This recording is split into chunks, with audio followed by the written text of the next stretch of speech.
I'm Eamon. I'm Merlin. And we're Gay. And His Enby. And it's episode 2. It's the second episode of it all. Oh, geez. You'd be surprised when you do a podcast for the first time, the little things that you pick up that you and your partner say all the time. Apparently, we love to say that something is something of it all, hence the name of the first episode being the premiere of it all. Oh, yes, the premiere of it all, the blank of it all. It's our Wendy Williams. It's our Asian. So as we get into this podcastation, we're very excited to be here for the second episode of A Gay His Enby. We're so happy to hear all the positive response to everything that we did this last episode, and we had a really fun time. I thought it was a good flow. Oh yeah, I thought so. It felt very natural, but that's part of being married for how long ever we've been together, since 2016. So do the math. Well, not married that long, but together that long. Anyway, what are we going to be talking about this week, babe? We got a lot of good stuff on tap this week for this episode. We're going to go into Real Housewives of Potomac and all of the drama that's happening over in Mexico. We have no Salt Lake City this week because they're off for a week before the first part of the reunion for some reason. Which is going to be fabulous. I can't wait to cover that with you guys. But in the meantime, as we have a break from Salt Lake City, we figured we would talk also about Real Housewives of Miami over on Peacock and everything that's happening there. One of my favorite franchises right now. And then we also took some time this last day or two to binge the Traitors US season 1, also over on Peacock. And we're going to get into everything about that. But first, let's start off like we did last week, and let's go into everything that happened this week on RuPaul's Drag Race. I am so mad with the 1 hour episodes. The WeHo Twinks have fucked up Drag Race. Brad Goreski has ruined drag. I'm so mad that, it's not Brad's fault. It's Topic's fault. Well, it's also MTV's fault. Like, and based off of everything that we've heard from the rumblings of everything, it's like they didn't tell Drag Race at all about this. Oh, no. They filmed, you can tell the way that they filmed these episodes. They clearly thought they were still getting the hour and a half. You mentioned it last week, and it was confirmed in the previews for this coming week that we are about to get a 14-person Snatch game. Well, now, I think what they're doing, from what I've heard, is they're doing 2 7-person Snatch games, which I don't know if that's better or worse, but it's still, we have 40 minutes. Like, once you get rid of the commercials, we have 40 to 45 minutes to cover 14 queens in Snatch Game. And a runway. I don't know how we're going to do that. Yeah, this was, I saw some people saying that they didn't mind the smaller episode, and I got their reasoning. They cut the sort of judges discussion after the initial critiques, which I guess I don't necessarily mind they cut. That ruins the point of having your guest judges, because at that point, what did they do? They said some benign stuff in reviews on the runway, and they threw out some quips. And Maren Morris got to sit there and look like a Kardashian, which I love you, Maren Morris, but that was... Oh, and then they visit the queens in Untucked, which was a yawn. Yeah, they got to do something with Untucked. It seemed like it was a little better than some past seasons, but the format is just wrong. And they cut the runway looks, which I think is also just the most frustrating thing. I saw some dialogue online of I think it was Selena S. Titties was tweeting we didn't put in this much money to get cut down to 45-minute episodes. For those that don't know about Drag Race, the money that these girls have to put in to be on this show is insane at this point. Oh, yeah. And it also makes it very difficult for me. I'm just going to complain for a second, because when I'm doing our Toot and Boot videos, by the way, check out our TikTok, Instagram, Twitter, YouTube, all of that has our TikTok or our Toot and Boot reviews on it for this week. So go check that out. That went out on Wednesday. But when I'm trying to put those together, when they're giving us 3 blinks of a look on the runway, it's very difficult to number one, even get an idea of what these queens actually are looking like.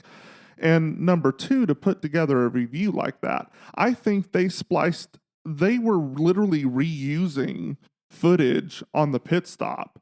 Yeah. Like 2 and 3 times of these queens just looped so that you could have them on the screen longer. Is ridiculous. The pit stop is the official Drag Race review, which was literally as long as the episode. It was literally as long as the episode, which is ridiculous. Yes, but let's get into this actual episode. Obviously, from the last episode, Irene went home.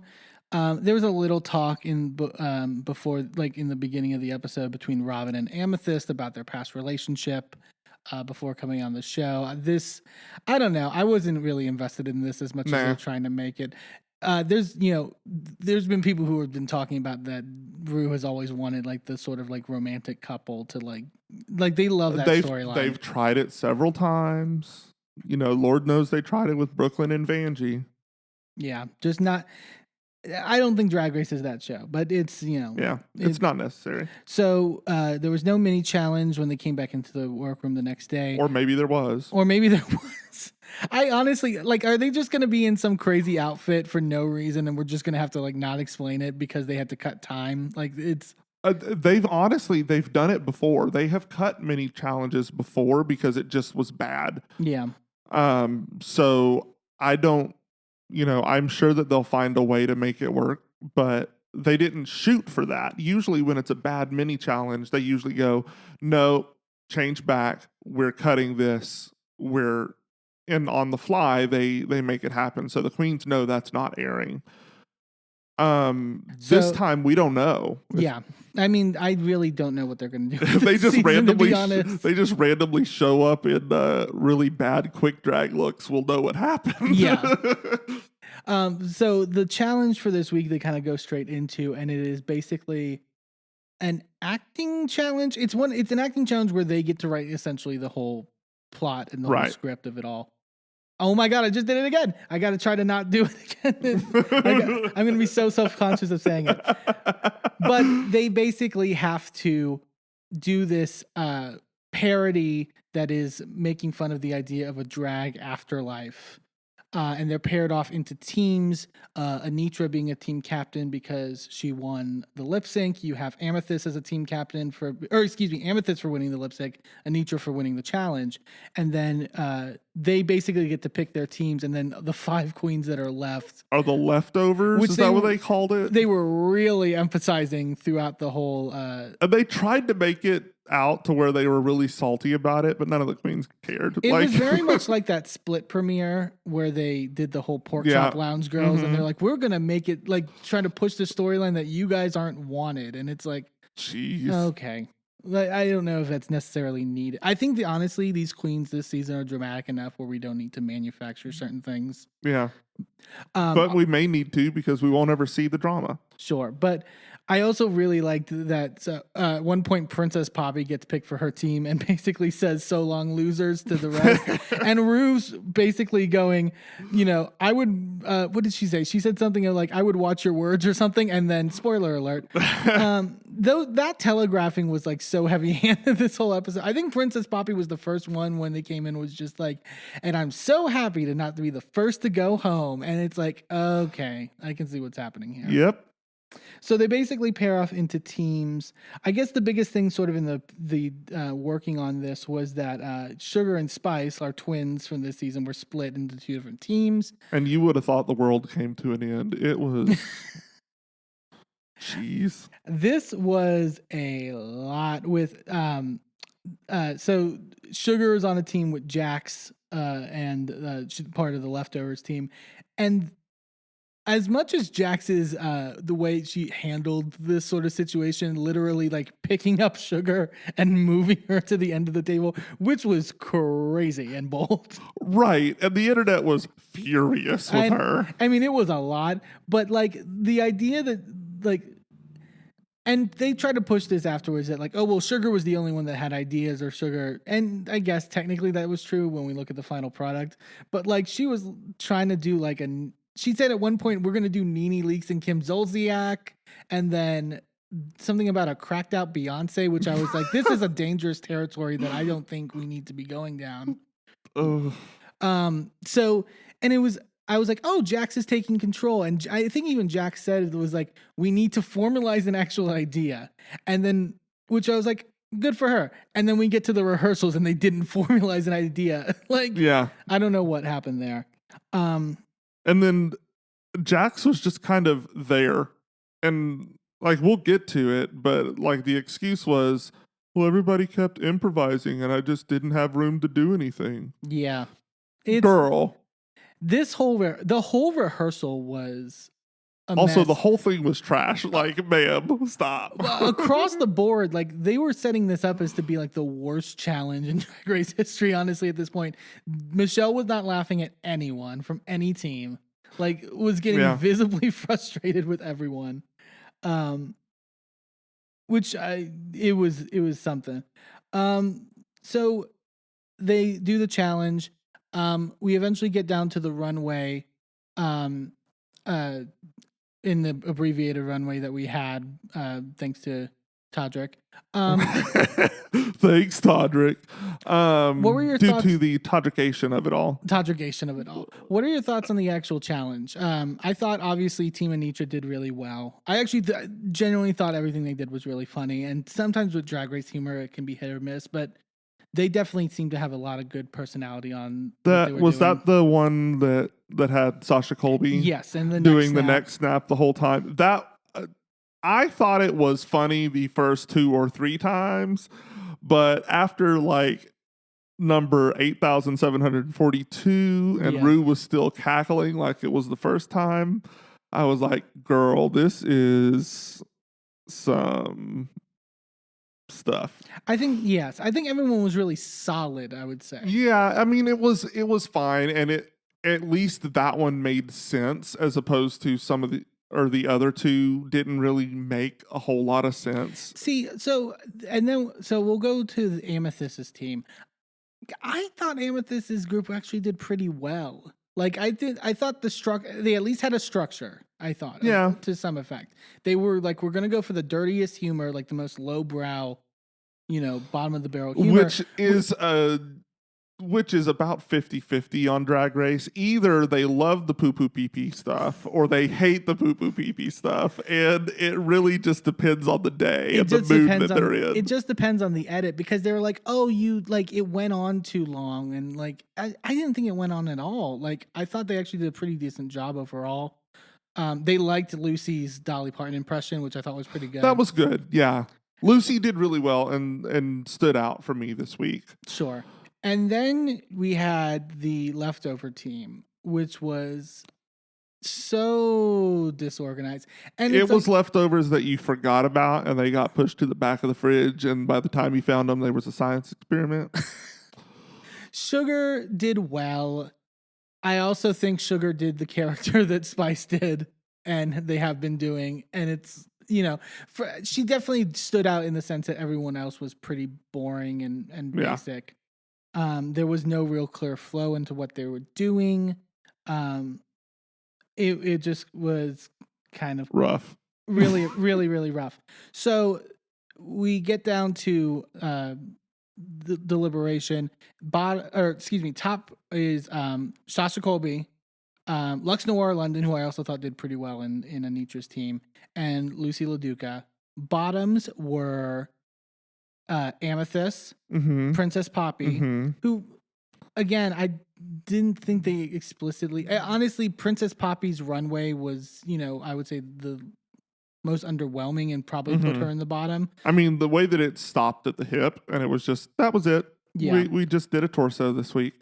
Which she had a story on, if you anyone who watches the Roscoe's viewing parties that they do of what actually happened. That's just like, I hate moments like that where it's like just nothing comes together, and it's like.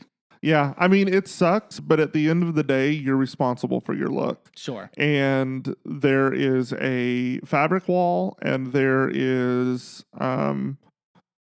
time. Like, get your stuff together. Yeah, it just needs something else. And then Jax was also in the bottom for her team. I did not understand why they picked Jax other than for the drama purposes of having her in the bottom and being like, ooh, you were mean to Sugar, and so you're in the bottom. Well, I don't think I I don't thought it think was more about the fact that she tried to take charge of that team and that team did so poorly, and then she was like, "Well, everybody else was stepping on top." No, girl, get out there and get your face on the camera and get your that's your job on Drag Race, is making an impression. And if you're not making an impression, we forget you when we send you home. sure, and especially in a truncated episode, that's not going to help because you're not Yeah. going to get screen time. Yeah. I was just shocked that they were like, they also were critiquing her outfit in the actual challenge of like, oh, you were just in like a bodysuit or whatever. You pointed this out. Like, when you watch back their video, what was Malaysia Baby Doll Fox wearing? She literally was wearing like just I was gonna say a toga, but no, a toga is like an actual like fashion thing. She was wearing she took a bed sheet and like, but wrapped it around like a black bodycon dress, which, by the way, we have to talk about this. She has had the same dress in a different color for every look we've seen so far. We've seen 4 looks from her: her entrance look, her runway last week, her challenge this week, and her runway this week. All 4 of them have been variations on that exact same thing. That might have worked for Bianca Del Rio in season 6, but this is now season 15. I'm just saying Bianca wouldn't wear a bed sheet in a challenge. No, that's my bigger. That was my bigger crime. She would have whooped together a actual look that looked together and good. But my problem is you have worn the same silhouette 4 times in a row, and it's the only 4 times we've seen you. Fix it or go home. Sure. I think the thing I thought with Jax being in the bottom was just like they could have really gone with anyone in that group other than Sugar, and it would have made sense. And so it just felt for like story purposes they picked Jax out of any of them.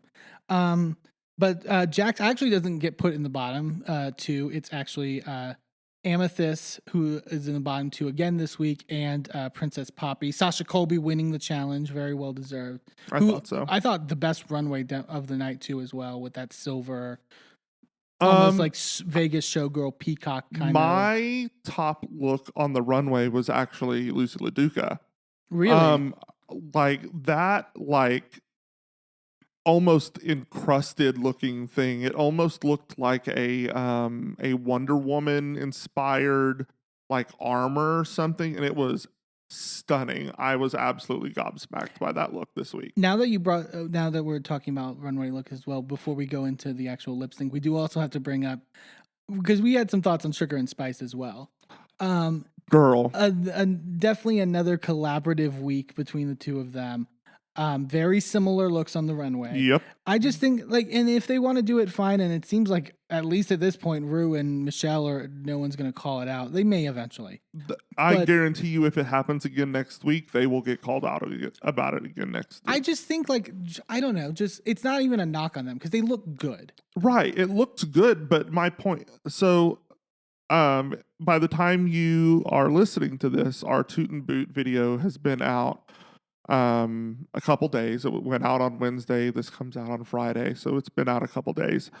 So you may have noticed that both of us booted Sugar's look this week. Eamon and I have different opinions on why we booted that. So Eamon, go ahead and I'm take just that thankful first. that we didn't get dragged by the TikTok gays. Well, it's only been out 2 days. Give it a second. And part of it was also the truncated runway. Watching it back, Sugar's actually looked really good. I thought the fit of the skirt and the sort of leg warmer things kind of made it a little boxy in a way that she probably didn't want. And it's not even I'm offended by it. I just think that at a certain point, only one of them is going to be able to win this season. So you need to differentiate from the other at some point. Yep. And I guess you can maybe do that in a challenge, but I think one of the keys to do that is on the runway. And I think I don't think it was the smartest move to clearly collaborate in the way they did. I understand why they did, because all their videos on TikTok seem to be based around that. But I just don't know how you're going to actually break free from one or the other. So, I had a slightly different take on this. Yours was more intense. Mine was more intense, and come for me if you will, but yeah, I mean, whatever. So the way I look at it is, if you're going to show up on Drag Race, and you're going to show up with your twin, you have to look different. Like, I understand establishing yourself on the first episode. Get that. Totally understand. 100% get it. Establish your brand, your twins. I get it. But by episode 2 and beyond, especially the things that you're bringing from home that you got the chance to look at each other's stuff, they had better not be derivative looks. Because as far as I'm concerned, one of you is getting tooted and one of you is getting booted, and the person that was least successful gets booted. I'm sorry. You cannot show up in the same look in a different color, basically. I mean, there were some detailed differences, but you can't do that crap. I think now that I think about it, the only thing that's really going to differentiate them is when they get to a design challenge. Who knows if that'll even differentiate? Because, well, at the very least, that's that person doing a skill. Like, obviously, we know at Drag Race, you know, a lot of the girls, some girls make their stuff, like Raja O'Hara and others, but like a lot of them obviously have to outsource to other designers and stuff like that before coming on the show. So I'm sure their connections were also the same in terms of the people who make their stuff. That may be the only point in which they can differentiate themselves. I feel like even if they were using the same designer, that's less of an excuse, because at that point the designer knows that they're making two derivative looks. Sure. It's a choice. It's definitely a choice. It was a choice, and they should be punished for it. I'm just saying. Come for me, Twitter gays. I dare you. Oh God. Let's get into this lip sync between Amethyst and Princess Poppy. They go perform to Ain't No Mountain High Enough by Diana Ross, which when this came on, I was like, this is a choice for these two queens. But for the queens, yes, but Amethyst's look was perfect for this song. And I will say, she does a really great job of like knowing the song and lip syncing to that song. She can be I honestly think Amethyst has a lot of qualities to be kind of a sleeper in this season and sort of rise up. I think there's a lot of things that she does really well. She needs to get it together this week, though. She can't be in the bottom again. Quite frankly, I don't think she should have been bottom 2 this week. I'm shocked that the worst team, no one from that team was in the bottom. Especially considering how bad it was. Yes. And Princess Poppy definitely went more comical and more, jokey with it. Not in front of RuPaul, not with Diana Ross. No, ma'am. No. You have to respect that woman. It definitely was a choice. But Amethyst wins for the second week in a row. I think I saw a stat. She's the only, I think she's the second queen to ever win the first 2 lip syncs, be in the bottom of the first 2 episodes and win. Usually if you're in the bottom 2 and survive the first week and then you're in the bottom 2 again, you're going home. Yeah, but she's doing really great, and I'm a big fan of her actually and I think she has definitely great potential. And Princess Poppy was great. She had great confessionals. I thought she was very funny. Kind of the humor I enjoy more in terms of that sort of drag humor. But she does go home, sadly. We are down to 14 queens. And that's all. A measly 14. We are back to where a normal season of Drag Race would start. Oh my God. And we got more hour episodes to come. God, I hope the ratings for Real Friends of WeHo are good, because at this point, what is the point if they're going to... Oh, I don't. I hope it crashes and fails. I hope everybody turns their TV off in protest immediately as soon as those credits roll on Drag Race, and then goes and does something else for an hour and comes back for Untucked, because this is a travesty, and I, for one, will be protesting. There are already petitions. Have you seen the petitions? Oh, I have seen the petitions. Have you signed the petitions? Not yet. I've thought about it. But yes, that was Drag Race for this week. We're going to take a quick commercial break, and when we come back, we're going to talk some Real Housewives. We'll be right back.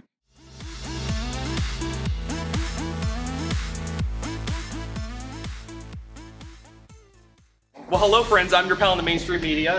And I'm the Riz. And, Riz, it takes years of strenuous, dedicated training before you're worthy to step inside a professional wrestling ring. But it takes even more time to develop complex, highly astute opinions about professional wrestling. Am I right? That is correct. And you know where we can combine that? Yes. On the Wrestling Mayhem. That's right.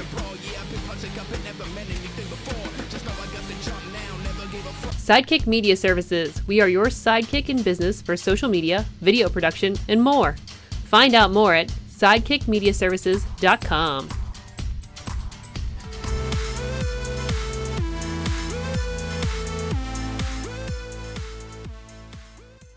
Welcome back to A Gay His Enby.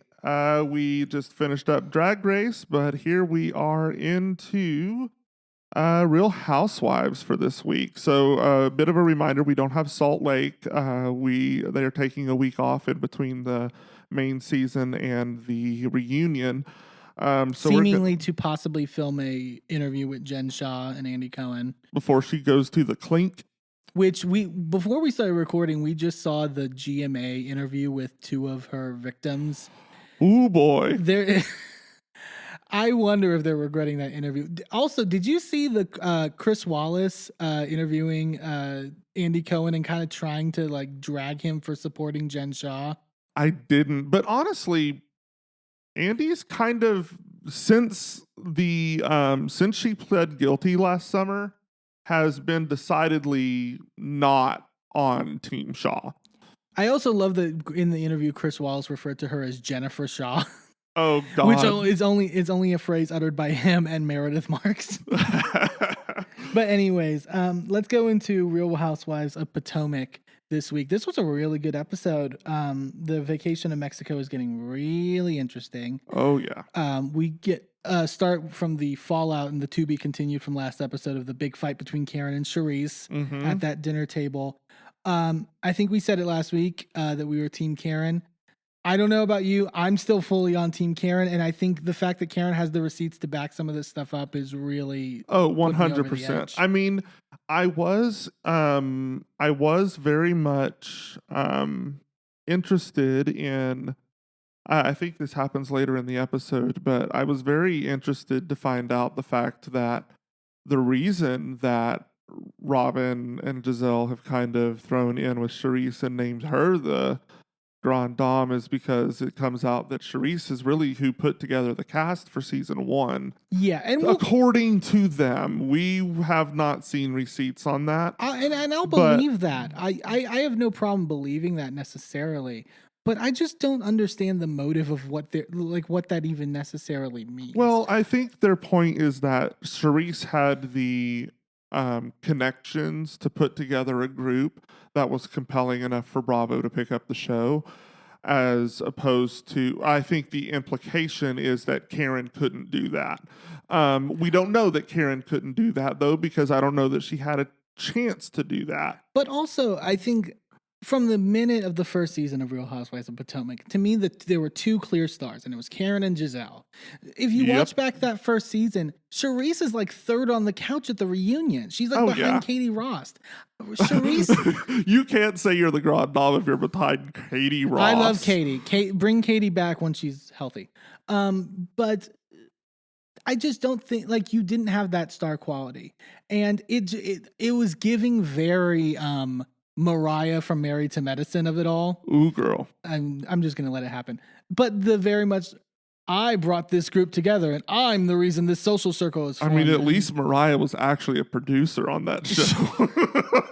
Honestly, where is Charisse's producing credit? Put her in the credits. At this point, Karen needs a producer credit. Honestly. So, but Karen also goes into it more. Like, there was all this discussion too online about like, well, Charisse didn't really say anything about Karen's mother, that Karen was overreacting about it. But I think when Karen talks about it, I agree with her on this point.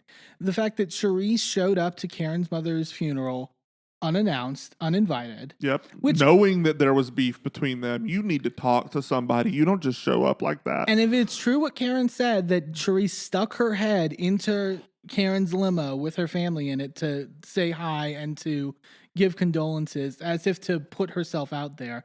And I mean, the producers had the receipts. She brought it up a couple years ago at Candace and Chris's event to like, and I really did not like the way she was also constantly like, I was the only person from this group at your mother's funeral. I was the only one. To me, that attributes motive more than anything. No actual caring person would say something like that. Yeah, that really supports Karen's idea that she's trying to weaponize her mother's death against Karen, which is just disgusting. Like, honestly, that, because I was pretty neutral in it before then. I was like, it's a funny little tiff, who cares? But that shows some vindictiveness and some like really awful, like, And I think Giselle and Robin are also trying to capitalize it on the way, in a way to say like, well, at face value, why would I be mad at somebody for showing up at my mother's funeral to like offer condolences? And yes, at face value, that looks normal, but we're talking about a television show here. right. And that's the thing. They play off having the fourth wall up. I think a lot Right. of times we see it. I think that's the same thing that happened with the Candace stuff and with Giselle. They really play off of this idea of the fourth wall up, because if you actually get into the minutia of why Karen is upset or why Candace is upset, it's about this larger thing of the show and trying to weasel your way back on.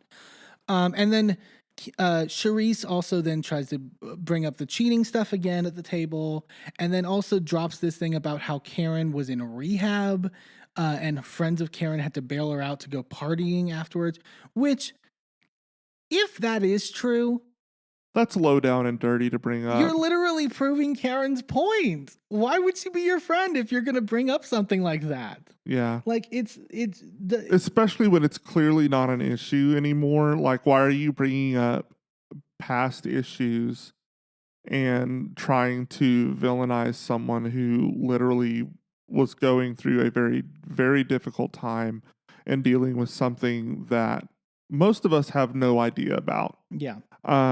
Like, that's just like, my point is that her actions seem to be very cruel and like taking Karen's worst moments and weaponizing them against her. And it's not even just embarrassing moments. It's specifically moments that are painful, like deep-seated, traumatic, painful events and moments in her life. And that's a next level. That's something that honestly, I don't feel like we should be doing on Housewives. I'm on Housewives. Like, I don't feel like that's something that should be happening on Housewives. It's supposed to be lighthearted messiness. And at the end of the day, why should Karen have to, only in Housewives, why should Karen have to sort of prove why she doesn't have to be friends with Charisse or doesn't want to be friends with Charisse? That's the biggest thing I think throughout this whole season. It's like this expectation by Giselle and Robin, which also is very hypocritical, because people would make the argument, rightfully so, that they're also trying to ice out Wendy and aren't expected to be friends with Wendy in that same regard. Karen doesn't have to give a reason as to why she doesn't want to be friends with Charisse. And the fact that Robin didn't comprehend the fact that, like, well, Karen, you said when it comes to me and Charisse that we're good, aka we're moving on, and I can be friends with her now. No, she didn't say we're good. She said We're good. We're good. We're good. We're good. There's a big difference. There's a big connotation to that word. We also saw Mia and Jacqueline get into it a bit more. I thought it was so bold of Mia when they were in the hotel room together and Jacqueline was just confronting her and was like, you're telling lies. And Mia just like, what's the lie? Jacqueline saying, well, because I don't close my legs to marry men. And Mia's just like, girl. Like, for her to just double down on that. Mia's middle name at this point is bold because, like, she has done nothing this season but make some bold statements and take some bold actions. It's very hard to find anything redeeming with her right now. She's messy, and if you like mess, I think But other than that, I do agree. Like, she is not coming off in the best light this season. Can we also let's get in also to Robin's wedding. Oh, Lord. So fans of the show have been waiting how many years at this point? 7 years at this point to see Robin and Juan get married. And I guess it's your right to have a private wedding with nobody really there if that's what you want. But girl. But the definition of private, it doesn't make any logical sense what she's doing. She's having a wedding in 40 days, right? Like, they literally just decided, okay, in 40 days we're going to have this wedding. First off. Second off, it's only going to be the two of them and her two kids. Not her mother, not Juan's parents, not like. That doesn't make any sense to me. You can still have a private wedding. And I mean, the fact that her family and Giselle are not going to be there, like, really? it just doesn't make any sense to me. And oh my God, also her pulling a Sheena and Brock from Vanderpump Rules and being like, my brother's getting married in Jamaica, so we're just gonna go the next day and get married on the beach. Oh my, does she need to watch Vanderpump Rules this past season? Literally a season ago? Like, I know I said this to you when we were watching the episode, but I'll say it again for the benefit of our listeners. You know, it is one thing to, go to a wedding and get inspired and go to the Justice of the Peace the next day and get married. It is one thing if that is a local wedding. But when you are traveling to Jamaica, girl, there better not be anything. If it's my wedding, you had better not be doing anything on this trip other than being in your hotel room sleep, going out to the club and partying, or lounging on the beach, and then attending my wedding. If there is anything else you are doing during that trip, you better walk out into the ocean and not come back. What do you think about I saw this theory going around that Bravo wasn't going to pay for the wedding and that's why they're doing this. I don't know why Bravo wouldn't, though. It's been 7 years. It's literally been the longest running storyline on this show. People would tune into that. So there's no reason why Bravo wouldn't fund that. I mean, either that or she presented a really outrageous price tag on it. And that's why they won't fund it. And maybe she did that on purpose so that her and Juan can go get not married and then just get everybody off her back. 'Cause that's really what I think is going to happen is they don't actually get married. Honestly, I mean... that's what it feels like. It feels like a scam. This is a Jen Shaw scam. You pull it a switcheroo, you about to go to jail for 6.5 years. And the fact that that's not going to be also I would say the hottest question that Robin will have to answer at the reunion, but when it comes to Juan, we'll get into that later. But also, so they go, Ashley, this is for Ashley's birthday weekend. They're going to Mexico, obviously, and they go to the cenote because Ashley wants to do more sort of adventurous stuff and not the traditional loungy go to Mexico. What is that? Is that like a hot springs type thing? There's some I feel like there's some spiritual element to it. I don't know cave water or something. Yeah, I don't know the specifics, but they were hinting at it. And then after this, they had a sit down, and there was this really interesting conversation that kind of emerged between Candace and Ashley, who have been having issues this season from the stuff that we kind of mentioned last week.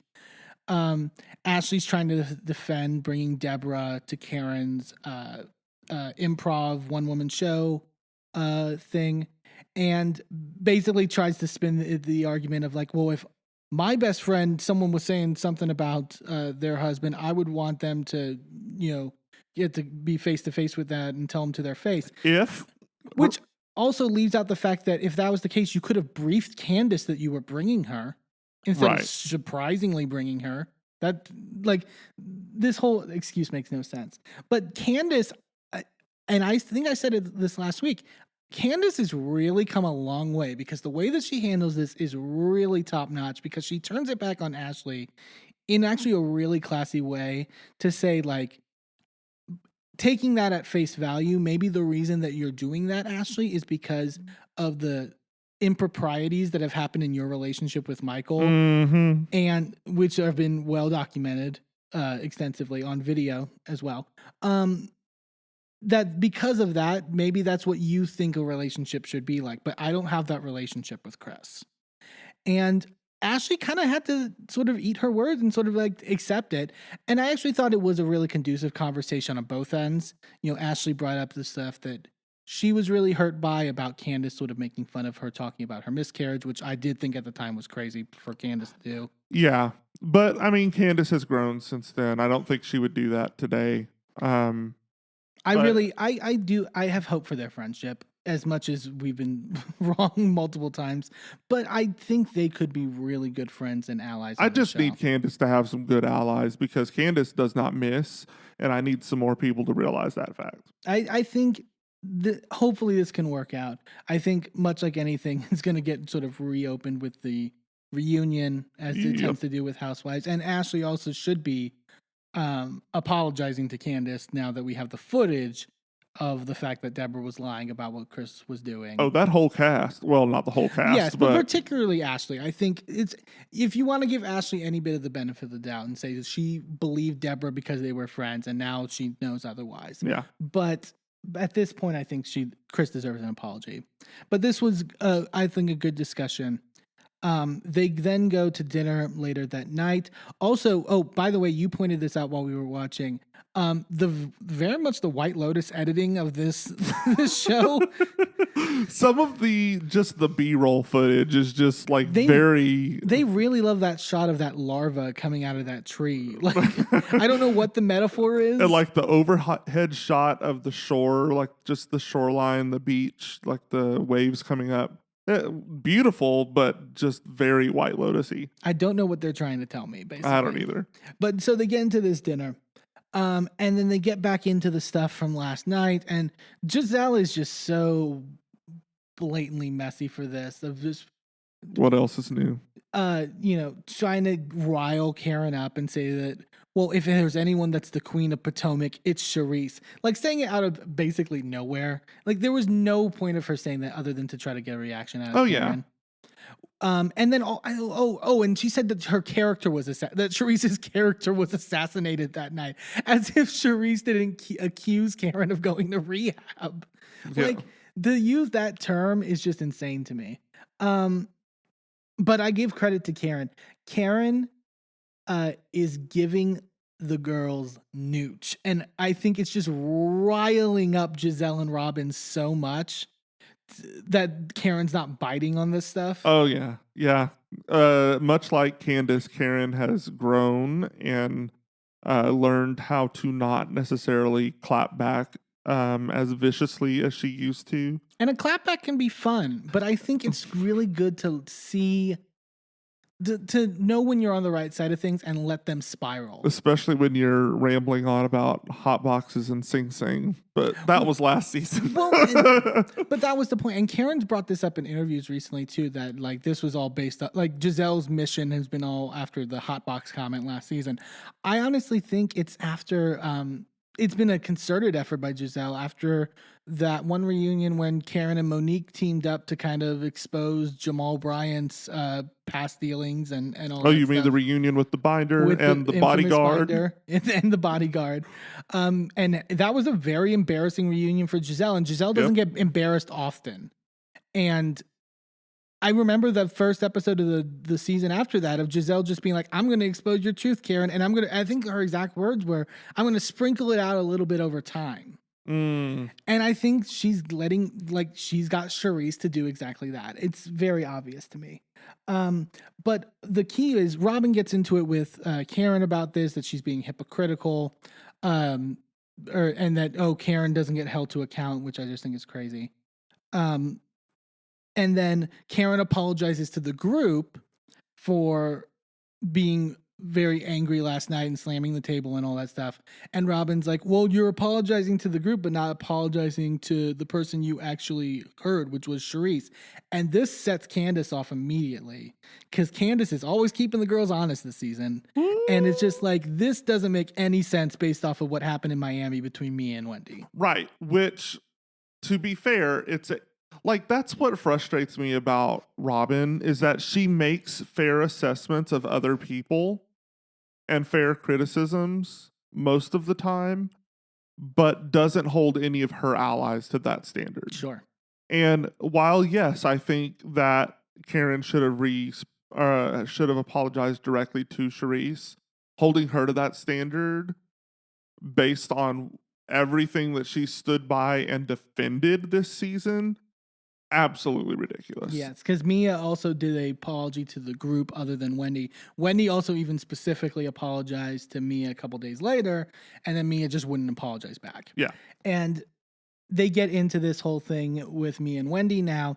And I fully admit, even though I was on Team Wendy in principle last season, I think Wendy had a bad season last season in terms of a lot of public perception. But Wendy was on point, I think, this whole argument. The fact that she called, like, Mia trying to justify, like, oh, I brought the Peter stuff up at the table because I was being a good friend to you, which, let's be real. And when Wendy fires back and goes, you don't know how to be a good friend. That's your friend for 30 years that you've just thrown under the bus. You clearly don't know how to be a good friend. Wendy stays on point. And I think with her background in debate and being a professor and being on political news all the time, like she fights like a political commentator. Oh yeah, you don't want to go up against Wendy because you will most likely lose. And then Mia trying to also insinuate that like Wendy was calling Gordon gay and try to pin that on her, which when you look at the tape, that's not what Wendy said. That's not what Wendy said, and even if it was, why are you taking that as a bad thing? Yeah, well, and trying to pin it on like trying to make it to where Wendy was being homophobic when really with you being upset that he was being called gay, that's you being homophobic, actually. There's a lot of deep-seated sort of stuff there. And Wendy gets the better of it. They sort of conclude there. That was a really good episode, though. And the next week looks even crazier because Karen and Robin are going to get into it more. And I feel like this is just going to head on a full steam train until we get to the reunion. Oh, yeah. Which they're filming today as of taping this. Yes. So we'll be definitely excited to see what comes out of that. We mentioned earlier there's no Salt Lake City this week. So we also thought it would be really good to talk about, as I mentioned before, my favorite franchise right now. I honestly think this is my personal favorite franchise across the board on Housewives, and that's Real Housewives of Miami, which is exclusively on Peacock. You catch little bits of Miami as I watch it, but I mean, it's not like you watch Miami without me, but I'm not the one engrossed in it. So I think there's a lot of reasons why I like this, and I think the casting in this particular reboot of this franchise, because this was an old franchise that went away in, I believe, 2013, and they've recently brought it back. To be fair, it is not a reboot. Yes, you're very much a stickler on the term. Reboot is when we start over as if the other thing didn't exist. This is a continuation. It is not starting back over at season 1.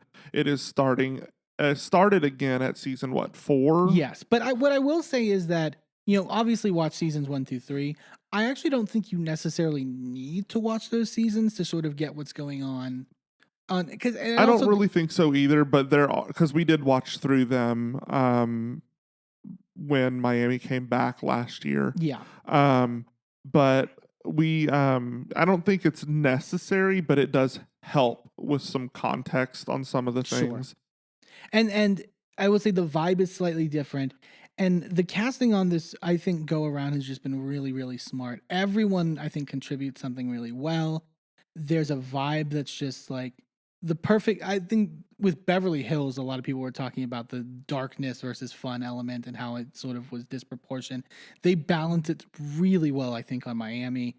I love everything they're bringing sort of on a humor level, on a drama level, but also on a personal level. And I think that's one thing that is important really with Housewives is you want to really invest in these people and sort of what's happening with them. I think Miami does a really, really great job with that.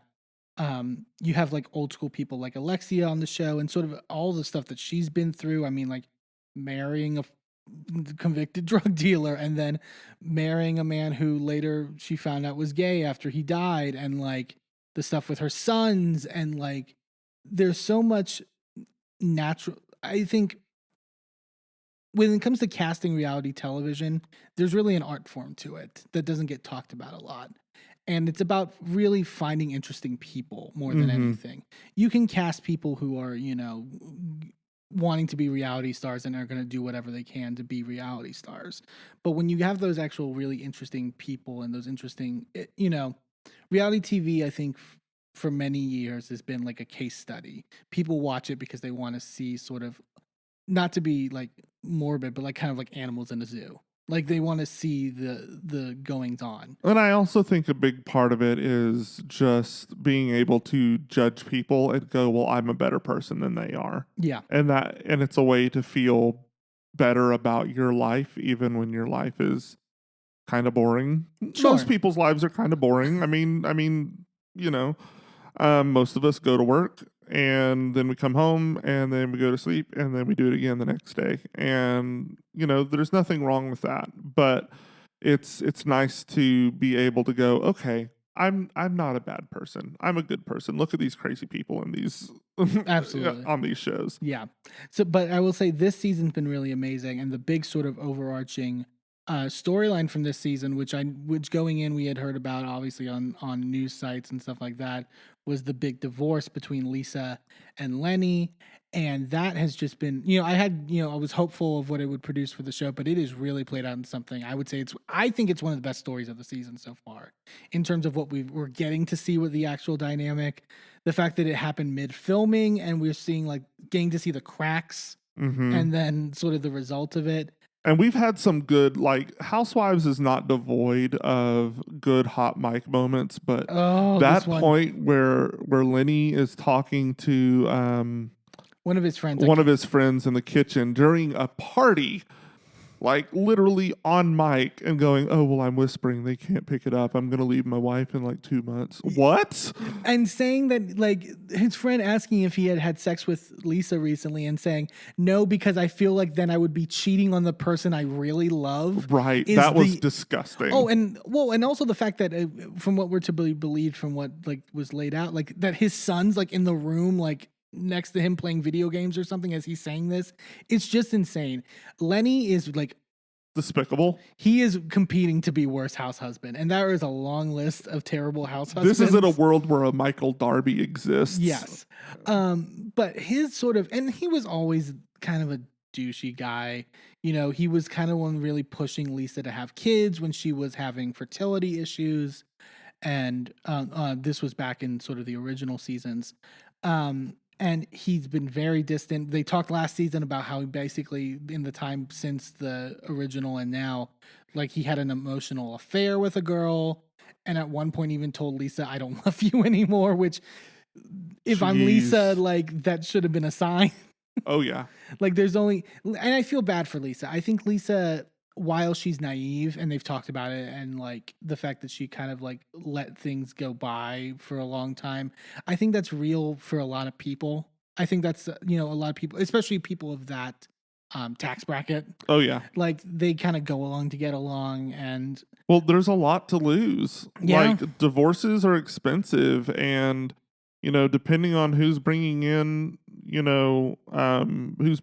what, that's an alimony payment. Yeah. Potentially that could be going on forever. And to trust the fact that your husband is not going to bring his new girlfriend into your home with your children while you're on vacation and kick his own mother out who is supposed to be watching the children. He is competing to be not just worst house husband, but worst human on this is disgusting. It's just awful. And you really feel for Lisa as much as her naivety of it all.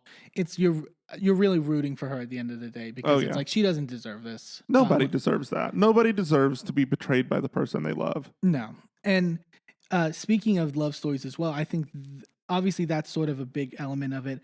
I'm really loving also Julia Limagova this season, who came on last season in the not reboot, the continuation. In the continuation, thank you.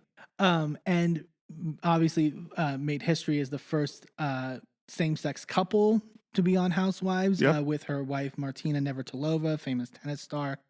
I really love this. Last season, as good as it was to see her on the show, I didn't really love this whole storyline with Adriana, former Miami housewife who's now friend of. Yep. And sort of are they in a relationship or is this a friends with benefits? I thought it was a little too, but I like that we're getting to see more of her actual marriage with Martina this season and sort of the natural things that they're going through. Julia's having a lot of issues with being an empty nester now, and her daughter's going off to college, and sort of the strife that's putting on her marriage and her home life and not feeling happy. And we just found out in this recent episode that her and her wife are going to adopt a baby. Yes. But that is also coming on the heels for us viewers for real life news that her wife has just been diagnosed with cancer. Yeah, very sad news, and obviously wishing all the best to Martina in the And recovery. honestly, as much as I think it would be good for their relationship to have the new baby in the house, I'm kind of hoping that adoption did not happen yet, Yeah. because that is too much stress on that family all at once. I think, to my knowledge, they from what my understanding, it hasn't been finalized yet. So hopefully they can tackle this hurdle and then get back on track in terms of that. But I think you know, she's also portrayed on very much a humorous level because of, one, her accent naturally, but two, her love of farming and her goats Chickens. and her chickens. Bringing a goat to a dog party. I forgot about that. It's the ridiculousness that you love of Housewives. But I think, she's going through real life stuff that I think a lot of people resonate with. And I think it's really great to see a lesbian couple sort of go through those trials and tribulations that any other married couple would naturally go through, and presenting that to a wide audience. Yeah, it really helps to give the more conservative contingent of Housewives viewers a look into what a real queer relationship looks like. Yeah. And the fact that we are just normal people. Like, we're just out here trying to live our lives and, do the best we can and, have a little fun while we're doing it. And that's it. We're just like everybody else. Yeah. I love everything they're doing, and they're, again, across the board, this cast is extremely charismatic. And then, of course, we also have Larsa Pippen, who once part of the Kardashian realm, married to NBA star Scottie Pippen, recently divorced. And her sort of she's the classic sort of housewife villain that we all love, I feel. Oh yeah. Just willing to just like throw out accusations, just start fires where there is none. Obviously, we had a whole what felt like a 5-episode long arc of whether or not Lisa had a mortgage on her house, which I don't know if I needed. Oh, absolutely not. And as of recent, now her big focus is on Nicole, and basically accusing Nicole of sleeping with the other doctors at her practice, which is really terrible. This uninvitation to Nicole's party. Nicole came to play, and she has insured her mojito for times to come with that. We just got finished watching the latest episode, and that was a bold move to uninvite to her wedding party. I really like Nicole. Nicole is really something special. I think they found such a great cast member in her. Yeah. And her husband's hot. That also helps. And very shady as well. He is not afraid to just like not at all. Not at all. Which some people find off-putting, but as a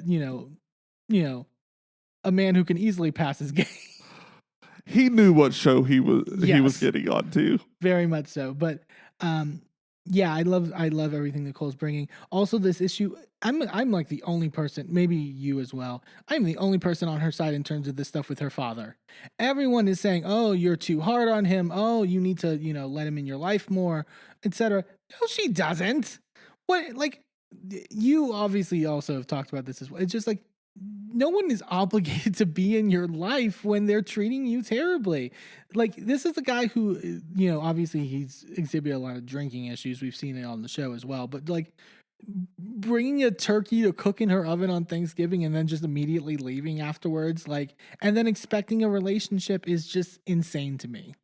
Yeah, I mean, he's really quite, I mean, I don't even know if gross is the right word, but like just slimy, and it's not great. And he just comes off as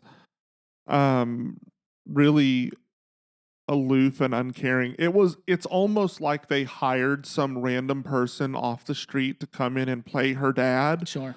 And he has no emotional connection to her. And people have issues, but I think that's what you're like. point out a good word. The aloof and the uncaring of it is, I think, the key as to why I think this is an issue.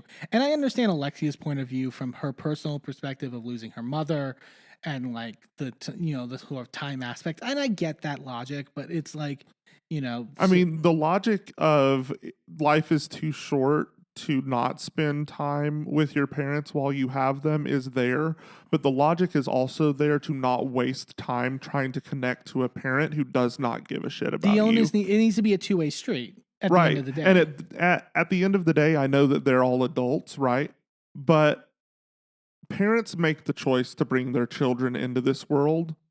Children do not have a choice in that matter. Right. And in my view, children owe their parents nothing. If there is a problem with the relationship, it is up to the parent to fix that. I agree. That's the adult. Even when the child ends up being an adult, that's the adult. That's the guiding person. Yeah. At the end of the day.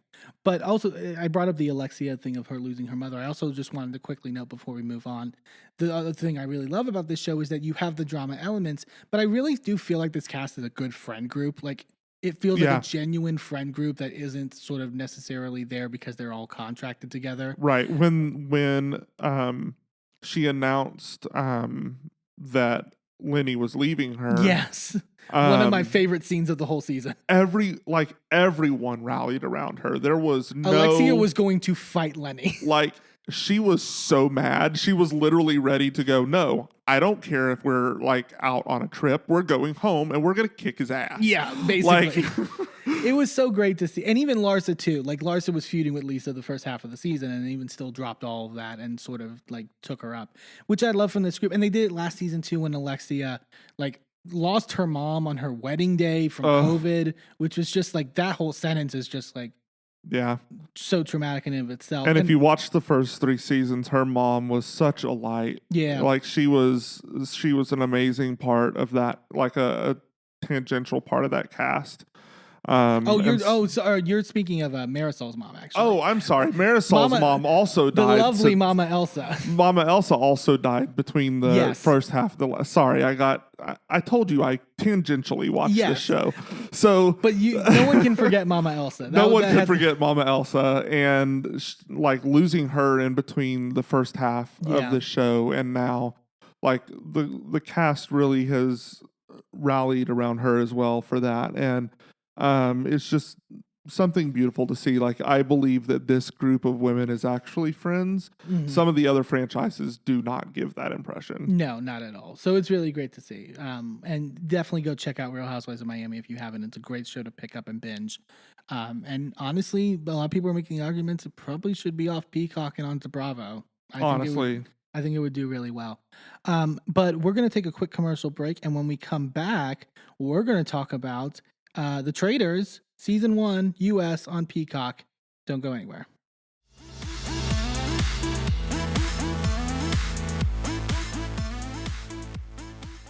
Well, hello, friends. I'm your pal in the mainstream media.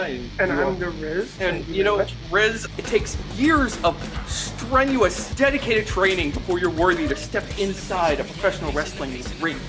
But it takes even more time to develop complex, highly astute opinions about professional wrestling. Am I right? That is correct. And you know where we can find that? Yes. On the Wrestling Mayhem. That's right. Sidekick Media Services. We are your sidekick in business for social media, video production, and more. Find out more at sidekickmediaservices.com.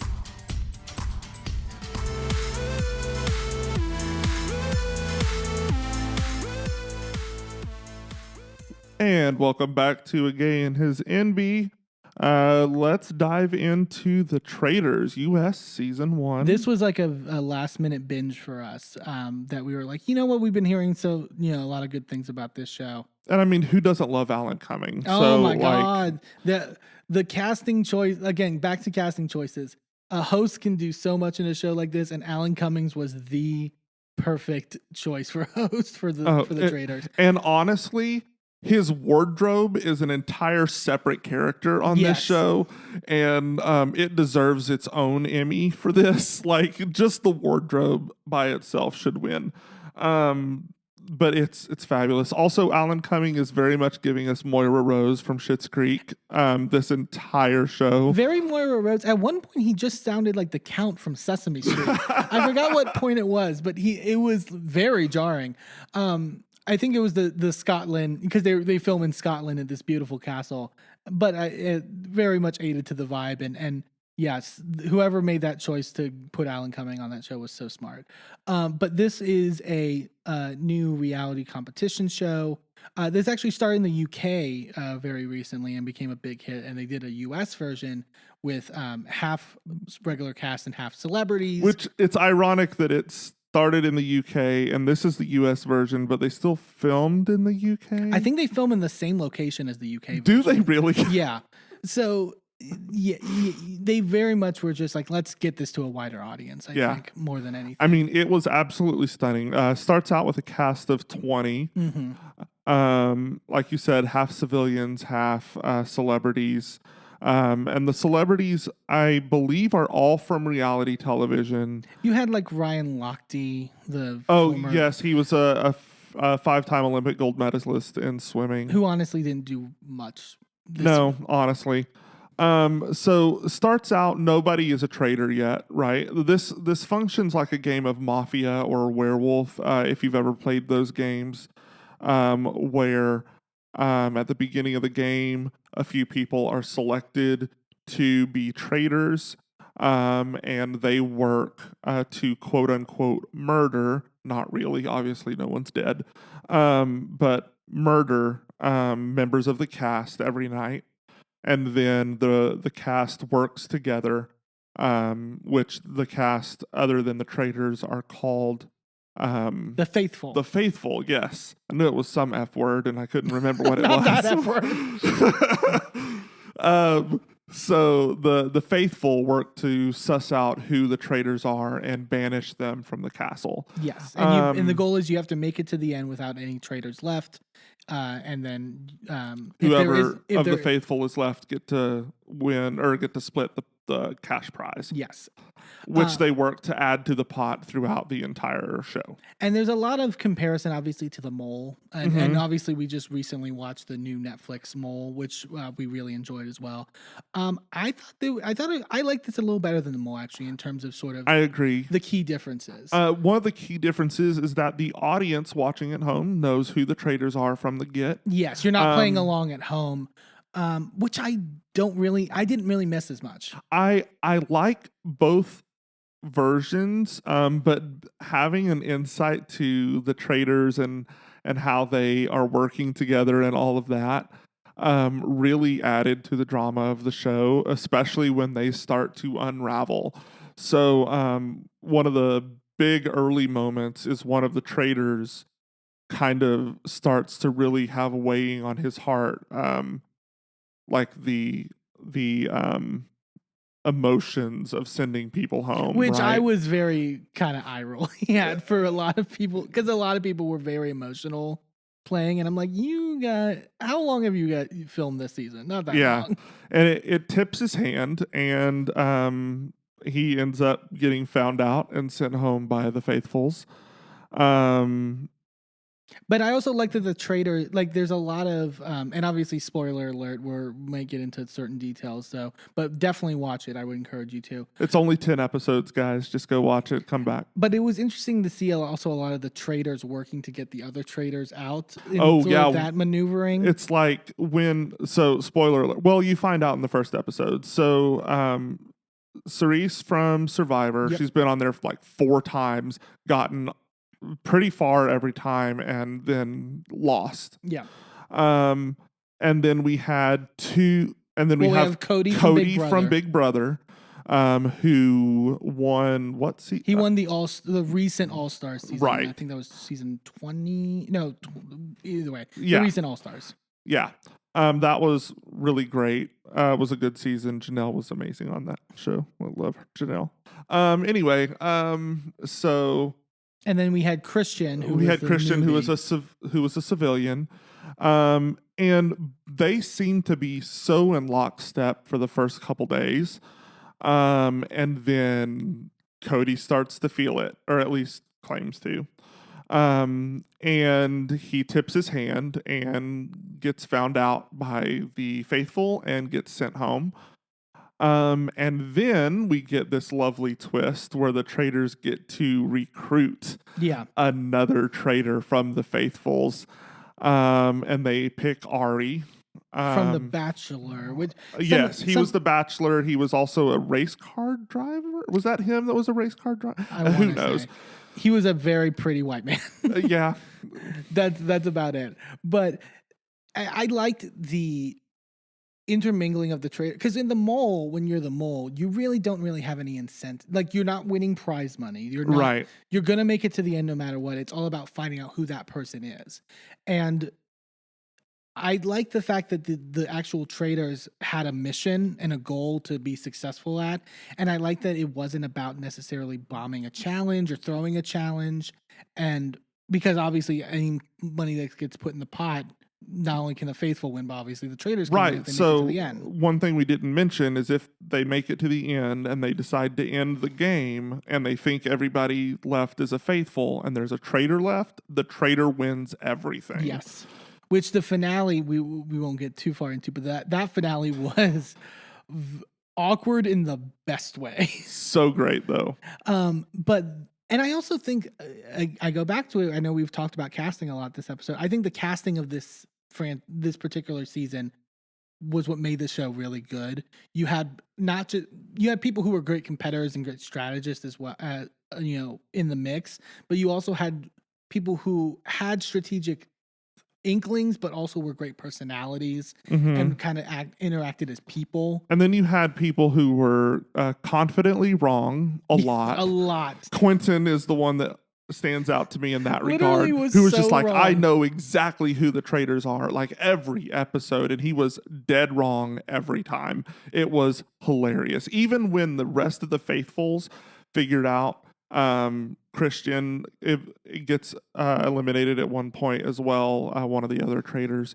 So even when they voted out Cody and Christian, Quentin was on the wrong side of both of those votes. Right. And it's so funny because he remains so confident throughout the whole thing, all the way up to the end. He's just solid, like, I know exactly what's going to happen, and I know exactly who the traitors are. And then at the very end, his jaw is left on the floor, and it's beautiful. Right. Let's also talk about some of the other players involved in this, and let's talk about the star of this season. And I think we both agree. Oh my God, the reality star that is Kate Chastain. Oh my goodness. Me and Merlin have not watched Below Deck. We've not gotten into that. We may have to. We may have to. But she, oh my God, she is so good. She is such good reality TV. The feud between her and Rachel from Big Brother is just, you could write a dissertation about that feud. It is. She's such a comic character almost in a way, because there just reaches a certain point where she's just like, I want to go home. It's so funny. Just kill me already. And she won't die. And she's just so upset about it that it's genuinely hilarious. I haven't laughed this long at this kind of a reality show in a long time. She's so funny. Her and Brandy Glanville formerly from Real Housewives of Beverly Hills is also a cast member, and their relationship's really interesting.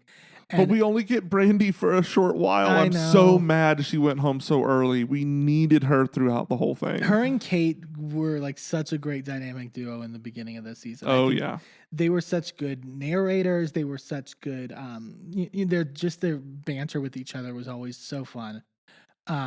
And there were a lot of really interesting, we knew most of the people from either, if they were on Big Brother, Survivor, obviously Brandy from Housewives. There were a couple Bravo people who we don't watch Summer House. We didn't know Kyle. We don't watch Shaws of Sunset, so we didn't know Reza. Yes, but I think this was a really well put together cast of people. And I think if they can, whoever was directing, I guess, this franchise, I think, did a really good job. And I also love that this is also a game that's very customizable season to season. Oh, yeah. Like, well, how are you going to sort of like, I had a worry at one point of like, well, how are you going to, if you want to do future seasons of this, not get people who sort of know the trends and know how things look and how to sort of get ahead of things. But I think like it's very customizable. You can have 2 traitors, you can have 4, you can have like Right, because something we didn't realize is they didn't tell the faithful how many traitors there were. yeah. So We as the audience knew that there were 3 to start out with and 4 overall,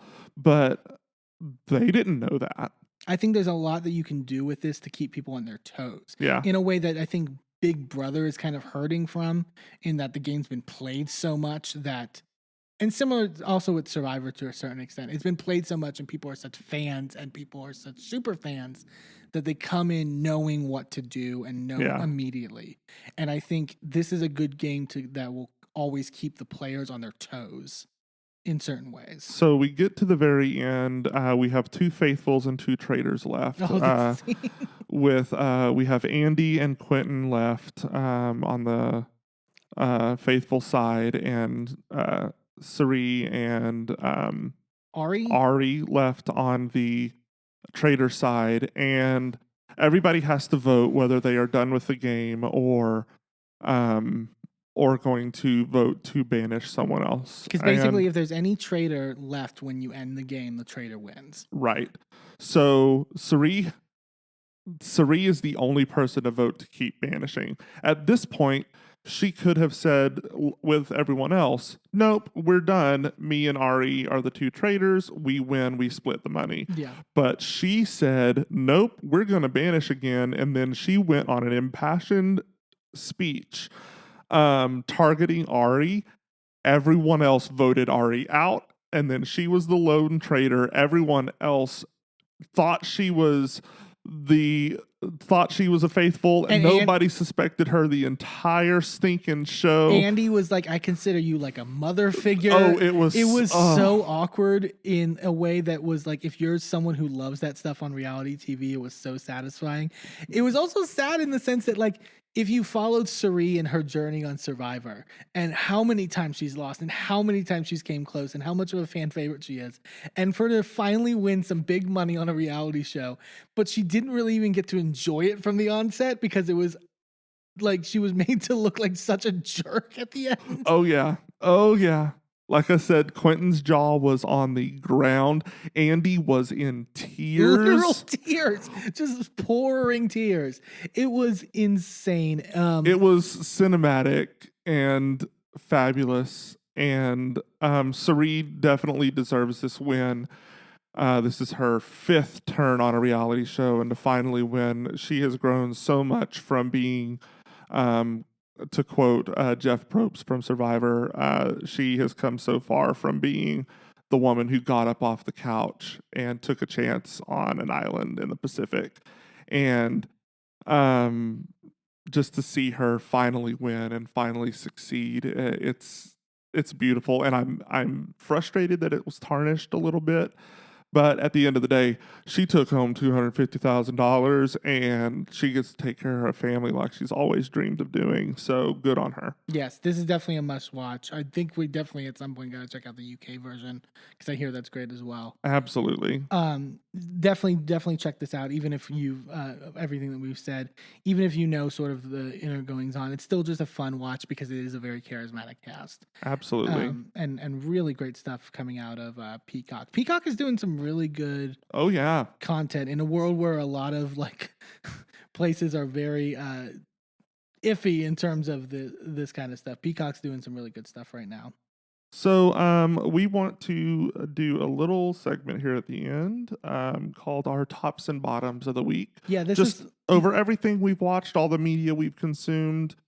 Who is standing out to us as the most captivating, the most amazing, and who is really standing out to us as a dud? Yeah, so I'll start things off. For my bottom this week, you know, I'm gonna have to say Charisse over on Potomac. I think this was poorly miscalculated by her on so many levels in terms of getting back on this show and sort of if she had just taken a moment to do something other than focus on Karen. Yeah. and sort of show why she's a value and an asset to the show. I think it would have been so much better to her. My top for this week, I gotta give it to Kate Chastain. I think it was so great to finally see. I had heard the name a lot, and a lot of people love her, and so it was great to see her in this environment and see why people think she's such a great star. And more stuff from her is I'd be more than happy to see across any other platform, any other show. Really great stuff from her. What about you?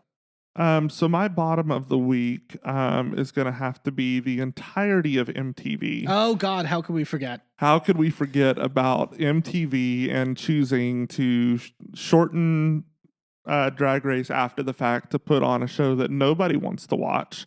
And it hasn't even premiered. It didn't even premiere this week. It literally has not started yet. They already shortened the episodes. It's like, what are you doing? What are you doing? Why are you doing this? This is crazy. So that's definitely my bottom of the week. My top of the week is Cirie.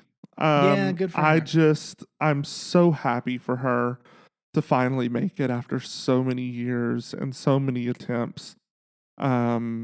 And she's never done poorly. She's always done well. She just hasn't quite made it until this time.